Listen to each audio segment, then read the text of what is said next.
Hello students, we are going to start optimization problems. This is an application of calculus, and the first problem on this worksheet, well, let's look at the directions. Use calculus to solve the following problems.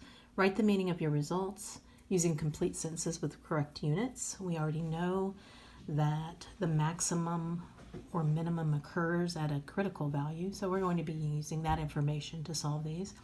Find the dimensions of a rectangle with perimeter 100 meters, whose area is as large as possible. What is the maximum area? So the focus right now, we're going to maximize, so we're looking for a maximum. Optimization means finding a maximum or a minimum. So since this says maximize area of a rectangle, our objective is to do that, and I'm calling it a primary equation. So that equation is going to be the area, which is length times width, x times y. And notice that this is a function of two variables, and we want a of x and not a of x comma y, so a function of two variables. So what we're going to do is find another relationship between x and y with the given information. And this says something about 100 meters. It says that the perimeter is 100 meters. So I'm going to go back to my perimeter equation, which you know is 2x plus 2y, and that I'm going to set equal to 100. And what you do, this is called a secondary equation, is solve for y. So I said y is equal to 100 minus 2x, and then divide by 2. And what I did was I just divided that by 2 and that by 2. I got y is equal to 50 minus x. What we do is we substitute that into the primary equation up here, the 8 equals x times y. And when I do that, I get x times 50 minus x, a equals, and then I distribute and wrote it in standard form. So I get a of x is equal to negative x squared plus 50x. And notice that a is a function of x only, one variable instead of up here, two variables. So we use this information to get our y and substitute in to get a as a function of one variable. Now that we have the equation that we need, or the function that we need, we're going to take the derivative and set it equal to 0 and to find the critical values, and that's what I have written here. So I take the derivative of that, that's negative 2x plus 50, set it equal to 0 and solve, and I got x equal 25.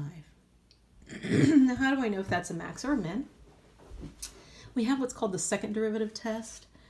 And the second derivative test, and I won't always do this, for x equal 25 to see if it's a max or a min, what you do is you take the second derivative, so I'll come up here, so the derivative of this, and you know that it's negative 2.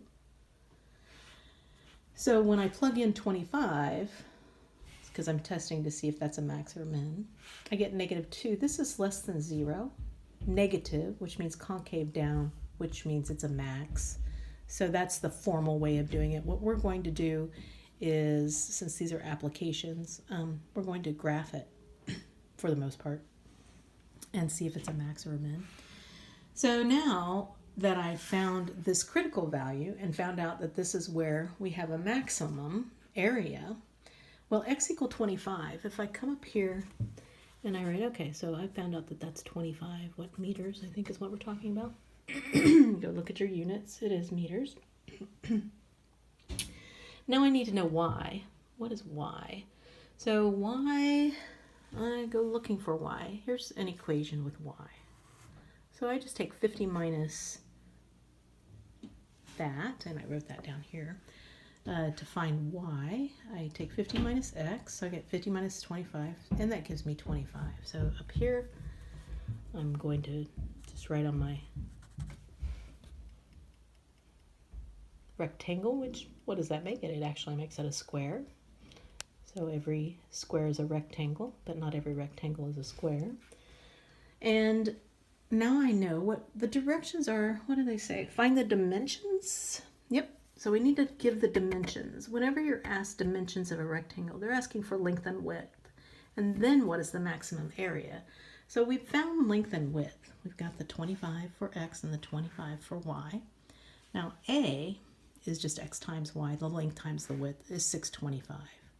Or you could plug it back into the a equation here, negative x squared plus 50x. I showed that you can do that, and you get 625 either way.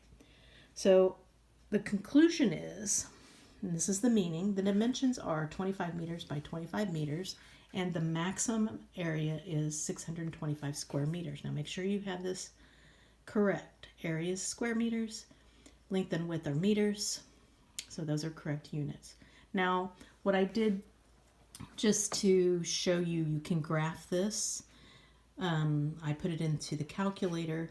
I used 0 to 50 here because I knew 25 was the length that we were looking for. Now I put length of the side in meters here, and I put area in square meters here, and I graphed it, got the maximum, and we see that it goes from increasing to decreasing, and we have a maximum. And these are different values of x, so if you change the side from 0 and you keep increasing the side, your area increases to this point, then it's a maximum, and after that, as your x gets larger, your area is going to decrease. All right, that's number 1. I'll come back for number 2.